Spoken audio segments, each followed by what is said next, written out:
American, maraming pera. Yung mga British. Mga Pilipino po.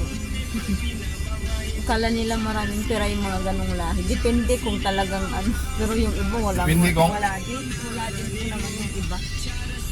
Talaga yung makatagpo ka ng may pera, swerte mo na. Oo, swerte. Hindi naman yan lahat yung ano, Opo. maraming pera.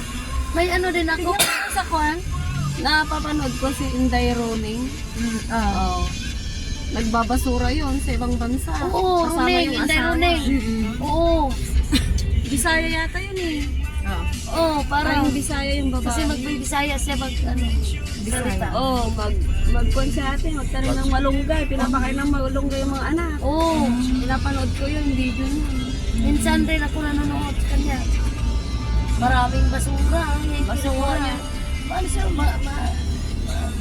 ano naman, maganda pa yung Napilo sa YouTube, sabay kayo manood. Maganda pa yung basurang pinapulot niya. Yung vlog niya kuya, Oh. pinapanood ko. Oh, yun na nga, sabay kayo manghanap sa kay ate mo ba? Manood kayo sabay. Dalawa na yung anak noon sa Dito yung parlan ko. Wala ito. Sabay.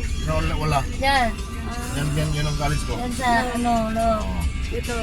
Dito din sa Jingle na ano, SPED. 1990 ko graduate. Ito wala pa ito lahat. Walang building pa diyan. Yan kung nahatid araw-araw. Kahit isa wala pang building diyan. Ano yan, kangkungan.